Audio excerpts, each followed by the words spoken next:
Hello, how are you guys? How you been? Today we are going to discuss about regular and irregular verbs in English. ഇംഗ്ലീഷിലെ regular irregular വേർബിനെ കുറിച്ചാണ് ഇന്ന് നാം സംവദിക്കുന്നത്. Firstly we have to introduce verb forms. ആദ്യമായിട്ട് verb ഫോമുകളെ കുറിച്ചാണ് നാം പറയുന്നത്. ഒരു വേർബിനെ സംബന്ധിച്ചിടത്തോളം വ്യത്യസ്തമായ രൂപങ്ങൾ ഉണ്ടാവും. ഉദാഹരണം പറഞ്ഞാൽ പാസ്റ്റ് ഫോം, കഴിഞ്ഞ കാലത്തെക്കുറിച്ച് അറിയിക്കുന്ന വേർബുകൾ പ്രസൻറ്റ് ഫോം, അതേപോലെ തുടങ്ങിയ കാര്യങ്ങളാണ് ഇന്ന് നാം ആദ്യമായിട്ട് പറയുന്നത്. ഒരു വേർബിനെ സംബന്ധിച്ചിടത്തോളം അതിനൊരു ബേസ്, അടിസ്ഥാനപരമായിട്ടുള്ള ഒരു രൂപമുണ്ടാകും. And the second one ING form, continuous അല്ലെങ്കിൽ ജെറൻഡ് ഫോമിന് ഉപയോഗിക്കുന്ന ING ഫോമാണ് രണ്ടാമത്തെ വിഭാഗം. മൂന്നാമതായിട്ട് പാസ്റ്റ് സിമ്പിൾ ഫോം അഥവാ simple past form. And the last one past participle. ഇങ്ങനെ 4 രൂപങ്ങളാണ് ഒരു വേർബിനെ സംബന്ധിച്ചിടത്തോളം ഉണ്ടാവുക. ഒന്ന് അതിൻ്റെ അടിസ്ഥാനപരമായിട്ടുള്ള രൂപം, പിന്നെ ING ഇട്ടിട്ട് വരുന്ന രൂപം, തേർഡ് വൺ സിമ്പിൾ പാസ്റ്റ് രൂപം, അതേപോലെ പാസ്റ്റ് പാർട്ടിസിപ്പിൾ രൂപം. Firstly we have to know about base form. ആദ്യമായിട്ട് ബേസ് ഫോം എന്തിനു വേണ്ടിയിട്ടാണ് യൂസ് ചെയ്യുന്നത് നമുക്ക് നോക്കാം. We use the base form for, നാം ഇംഗ്ലീഷിൽ ബേസ് ഫോം യൂസ് ചെയ്യുന്നത് ഒന്ന് സിമ്പിൾ പ്രസന്റ് ടെൻസിന് വേണ്ടിയിട്ടാണ്. ഉദാഹരണം, ദേ ലിവ് ഇൻ റോം, അവർ റോമിൽ ജീവിക്കുന്നു. ഇവിടെ പ്രസന്റ്, സിമ്പിൾ പ്രസന്റ് ഫോമിന് വേണ്ടിയിട്ടുള്ള ലിവ് എന്ന വാക്ക് അത് ബേസ് ഫോമായിട്ടാണ് യൂസ് ചെയ്യുന്നത്. അതുപോലെ തന്നെ ഇൻഫിനിറ്റീവ് ഫോമിന് വേണ്ടി, ഇൻഫിനിറ്റീവ് വേർബിന് വേണ്ടിയിട്ട്, വേർബ് ഇൻഫിനിറ്റും ഉണ്ടാവും ഫിനിറ്റും ഉണ്ടാവും. ഫിനിറ്റ് വേർബ് എന്ന് പറഞ്ഞാൽ ഒബ്ജക്റ്റ് പറയേണ്ട ആവശ്യമുള്ളതാണ് ഫിനിറ്റ് വേർബ്. ഇൻഫിനിറ്റീവ് വേർബ് എന്ന് പറഞ്ഞാൽ ഒബ്ജക്റ്റ് പറയേണ്ട ആവശ്യം ഉണ്ടാവില്ല. അതേപോലെ ടു ചേർത്തിട്ട് നാം ഇംഗ്ലീഷിൽ യൂസ് ചെയ്യുന്നതാണ്. ഇവിടെയും നമ്മൾ ബേസ് ഫോമാണ് യൂസ് ചെയ്യുക. I want to learn English, ഞാൻ ഇംഗ്ലീഷ് പഠിക്കാൻ ആഗ്രഹിക്കുന്നു. ടു എന്ന് ചേർക്കുന്നതാണ് ഇൻഫിനിറ്റീവ് രൂപം. അങ്ങനെ ബേസ് ഫോം യൂസ് ചെയ്യുന്നത് ഒന്ന് സിമ്പിൾ പ്രസന്റ് ടെൻസിനും രണ്ട് ഇൻഫിനിറ്റീവ് വേർബിനും വേണ്ടിയാണ്. And the next one ING form. We use the ING form അല്ലെങ്കിൽ ജെറൻഡ് ഫോം എന്നും പറയും. ഇത് നമ്മൾ യൂസ് ചെയ്യാറ് കണ്ടിന്യൂസ് ടെൻസിന് വേണ്ടിയിട്ടാണ്. Like the present continuous. ഉദാഹരണം പ്രസന്റ് കണ്ടിന്യൂസ്. കണ്ടിന്യൂസ് ടെൻസിനൊക്കെ ING ഫോമാണ് യൂസ് ചെയ്യുക. ഹി ഈസ് വർക്കിംഗ്, അവൻ ജോലി ചെയ്തുകൊണ്ടിരിക്കുന്നു. ഇത് കണ്ടിന്യൂസ് ടെൻസ് ആണ്. അടുത്തത് വേർബ്സ് ആസ് നൗൺസ്. നൗണ് പോലെ ഉപയോഗിക്കുന്ന വേർബുകൾ. സ്വിമ്മിങ്, നീന്തൽ എന്ന് പറഞ്ഞാൽ ഇത് നൗണായിട്ട് എന്ത് ചെയ്യും, ജെറൻഡ് ഫോമായിട്ട് ഉപയോഗിക്കുമ്പോൾ അത് നൗണായിട്ടാണ് മാറുന്നത്. ആ ഒരു വാക്കിനെ നമുക്ക് നൗൺ ആക്കണമെന്നുണ്ടെങ്കിൽ ING ചേർത്തിട്ട് നമുക്ക് എന്ത് ചെയ്യാം, നൗൺ ആക്കാം. ഇവിടെ swimming is good for you, swimming എന്നത് നിങ്ങൾക്ക് നല്ലതാണ്. ഇവിടെ സ്വിമ്മിങ് എന്നത് നൗൺ ആയിട്ടാണ് യൂസ് ചെയ്തിട്ടുള്ളത്. And the next one past simple form. We use past simple form for past tense. Past ടെൻസിന് വേണ്ടിയിട്ടാണ് പാസ്റ്റ് സിമ്പിൾ ഫോം നമ്മൾ യൂസ് ചെയ്യാറ്. ഉദാഹരണം, ഐ സ്റ്റഡീഡ് ദ ലെസൺ, ഞാൻ പാഠം പഠിച്ചിട്ടുണ്ട്. And the last one, past participle. We use the past participle for, past participle നമ്മൾ use ചെയ്യത് perfect ടെൻസുകൾക്ക് വേണ്ടിയാണ്. ഉദാഹരണം, present perfect, I have finished, ഞാൻ എന്ത് ചെയ്തിട്ടുണ്ട്, ഫിനിഷ് ചെയ്തിട്ടുണ്ട്. ഇങ്ങനെ ചെയ്തിട്ടുണ്ട് എന്ന അർത്ഥത്തിന് ഉപയോഗിക്കുന്നതാണ് പാസ്റ്റ് പാർട്ടിസിപ്പിൾ. അടുത്തത് ദ പാസീവ് ഫോം. പാസീവായിട്ട് നമ്മൾ ഉപയോഗിക്കാറുണ്ട്. ഇറ്റ് വാസ് മെയ്ഡ്, അത് ഉണ്ടാക്കപ്പെട്ടത് എന്ന അർത്ഥത്തിന് നാം യൂസ് ചെയ്യുന്നതാണ് പാസീവ് ഫോം. അതേപോലെ അഡ്ജക്റ്റീവിന് വേണ്ടിയിട്ടും നമ്മൾ ഉപയോഗിക്കാറുണ്ട്. ദ ചെയർ ഈസ് ബ്രോക്കൺ, ഈ ചെയർ പൊട്ടിയതാണ്. ഇവിടെ അഡ്ജക്റ്റീവായിട്ടാണ്, ഒരു വിശേഷണമായിട്ടാണ് യൂസ് ചെയ്തിട്ടുള്ളത്. ഇങ്ങനെ 3 രൂപങ്ങൾക്ക് വേണ്ടി പാസ്റ്റ് പാർട്ടിസിപ്പിൾ ഫോം. ഇനി നാം വിഷയത്തിലേക്ക് കടക്കുകയാണ്. ഇത് ബേസ് ഫോമുകളെ കുറിച്ച് നാം ആദ്യം പരിചയപ്പെടുത്തി. ഇനി റെഗുലർ വേർബ്സ് എന്ന് പറഞ്ഞാൽ എന്താ? Regular verbs in English create the past simple and past participle by adding ed to the base form. ഒരു ഇംഗ്ലീഷിലെ റെഗുലർ വേർബ് ഉണ്ടാക്കാനായിട്ട് അതിൻ്റെ പാസ്റ്റ് പാർട്ടിസിപ്പിൾ അല്ലെങ്കിൽ പാസ്റ്റ് സിമ്പിളിൻ്റെ കൂടെ ഇ.ഡി എന്നത് ബേസ് ഫോമിനോട് ചേർത്ത് കൊടുത്ത് ഉണ്ടാക്കപ്പെടുന്ന വേർബുകളാണ് റെഗുലർ വേർബ് എന്ന് പറഞ്ഞാൽ. സിമ്പിളായിട്ട് പറയുകയാണെങ്കിൽ ആ വേർബിൻ്റെ പാസ്റ്റിൻ്റെയോ പാസ്റ്റ് പാർട്ടിസിപ്പിളിൻ്റെയോ കൂടെ ഇ.ഡി വരും. ആ സിമ്പിൾ പാസ്റ്റ് ഉണ്ടാക്കൽ ഇ.ഡി കൊടുത്തുകൊണ്ടാണ്. ഇങ്ങനെയുള്ള വേർബുകളാണ് റെഗുലർ വേർബ്. അവസാനത്തിൽ ആ വാക്കിൻ്റെ അവസാനം ഇ.ഡി ചേർത്ത് കൊടുക്കുന്ന വാക്കുകൾക്കാണ് റെഗുലർ വേർബ്സ് എന്ന് പറയാം. ഉദാഹരണം ശ്രദ്ധിക്കാം. Base form, past simple, past participle ഇവിടെ കൊടുത്തിട്ടുണ്ട്. അറൈവ് എന്ന വാക്ക്, ഇവിടെ ഇതിനെ പാസ്റ്റ് ആക്കാൻ വേണ്ടിയിട്ട് ഇ.ഡി നമ്മൾ ചേർത്ത് കൊടുത്തു, arrived. Call, called. Wait, waited. മനസ്സിലായിട്ടുണ്ടോ?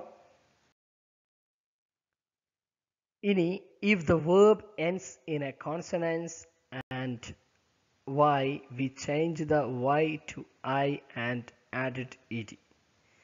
ഇനി ഒരു വേർബ് കോൺസണന്റ് കൊണ്ട് അവസാനിക്കുകയാണെങ്കിൽ അല്ലെങ്കിൽ y എന്നുകൊണ്ട് അവസാനിക്കുന്ന വേർബുകൾ അതിൻ്റെ വൈൻ്റെ കൂടെ നമ്മൾ ഐ അതേപോലെ ed നമ്മൾ ചേർത്ത് കൊടുക്കും. ഉദാഹരണം മാരി, y എന്നുകൊണ്ട് അവസാനിക്കുന്ന കോൺസണന്റ്. അപ്പോൾ കോൺസണന്റായ വൈ, ഈ വൈ അവസാനിക്കുന്ന വേർബുകൾ നമ്മൾ പാസ്റ്റ് സിമ്പിളിലേക്ക് മാറ്റുന്ന സമയത്ത് ഐ എന്ന് ഈഡിൻ്റെ കൂടെ ഐ എന്നത് എക്സ്ട്രാ ആയിട്ട് നമ്മൾ ചേർത്ത് കൊടുക്കുക. ഉദാഹരണം marry, married. Study, studied. If verb ends in E, we simply add D. നമ്മൾ ഫസ്റ്റ് അറൈവ് എന്നിടത്ത് നാം കണ്ടു. ഇനി ഒരു വേർബ് അവസാനിക്കുന്നത് ഇ എന്ന അക്ഷരത്തിലാണെന്നുണ്ടെങ്കിൽ സിമ്പിളായിട്ട് നമുക്ക് ഡി ചേർത്ത് കൊടുത്താൽ അതിനെ പാസ്റ്റ് സിമ്പിളായിട്ടും പാസ്റ്റ് പാർട്ടിസിപ്പിളായിട്ടും മാറ്റാം. അപ്പോൾ ഹെയ്റ്റ് എന്നതിൻ്റെ ഹെയ്റ്റഡ് എന്നാണ്, ലൈക്ക്, ലൈക്ഡ് എന്നാണ് വരിക. ഇനി there are 3 ways to pronounce ed depending on the last letter of the verb. വേർബിൻ്റെ അവസാനത്തെ അക്ഷരത്തെ നോക്കിക്കൊണ്ട് ഈ ഇഡിയെ നമ്മൾ പ്രൊനൗൺസ് ചെയ്യുന്നത് 3 രീതിയിലാണ്. ഒന്ന് T, verbs ending in F, K, double S, C H, S H, S H, X എന്നുകൊണ്ട് അവസാനിക്കുന്ന വേർബുകളൊക്കെ നമ്മൾ ടി എന്ന രീതിയിലാണ് നമ്മൾ ഉച്ചരിക്കേണ്ടത്. Watch it, fix it, kick it എന്ന രീതിയിലാണ് ഉപയോഗിക്കേണ്ടത്. ഇനി verbs ending in D or T, ടിയിലോ ഡിയിലോ അവസാനിക്കുന്ന വേർബുകളെ നാം ഇറ്റ് എന്ന രീതിയിലാണ് ഉപയോഗിക്കുന്നത്. നീഡ് ഇറ്റ്, വാണ്ട് ഇറ്റ് എന്ന രീതിയിൽ ഐ ഡി ഉപയോഗിച്ചാണ് നാം പ്രൊനൗൺസ് ചെയ്യേണ്ടത്. Verbs ending with all other letters, മറ്റുള്ള ലെറ്ററുകൾ കൊണ്ട് അവസാനിക്കുന്ന വേർബിനെയൊക്കെ നമ്മൾ വെറും ഡി എന്ന രീതിയിൽ ഉപയോഗിച്ചാൽ മതി. ലിസൺഡ്, പ്ലൈഡ് എന്ന രീതിയിൽ നമുക്ക് എന്ത് ചെയ്യാൻ പറ്റും, ഉപയോഗിക്കാൻ പറ്റും. ഇനി ഇറഗുലർ വേർബിനെ സംബന്ധിച്ചിടത്തോളം അതിന് പ്രത്യേകമായിട്ടുള്ള ഫോമുകൾ, അവസാനം ഇ.ഡി ചേർത്ത് കൊടുക്കുക പോലത്തെ കാര്യങ്ങളൊന്നുമില്ല. ഇറഗുലർ വേർബിനെ നമ്മൾ പല ഗ്രൂപ്പുകളായിട്ടാണ് നമ്മൾ മനസ്സിലാക്കേണ്ടത്. A good way to learn irregular verbs is to study them in these groups because as they are similar, they are easier to remember. Here are most common irregular verbs in these groups.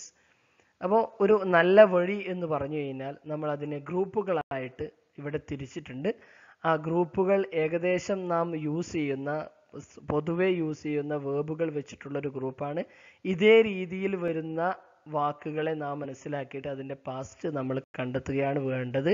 ഒരു പ്രത്യേകമായിട്ട് irregular വേർബിനെ പാസ്റ്റാക്കി മാറ്റാനുള്ള പ്രത്യേകം ഒരു rule ഇംഗ്ലീഷിൽ നമുക്ക് കാണാൻ പറ്റൂല. First group cost, cost, cost, cut, cut, cut, hurt, hurt, hurt, let, let, let, put, put, put. ഇങ്ങനെ ഈ രീതിയിൽ വരുന്നതൊക്കെ അതിൻ്റെ പാസ്റ്റും പാസ്റ്റ് പാർട്ടിസിപ്പിളും ഒരേപോലെ ആയിരിക്കും. ബേസ് ഫോമും പാസ്റ്റ് സിമ്പിളും പാസ്റ്റ് പാർട്ടിസിപ്പിളും ഒരേ രീതിയിൽ വരുന്നത് ഇതേപോലത്തെ വാക്കുകളായിരിക്കും. Cost, cost, cost, cut, cut, cut എന്ന രീതിയിൽ.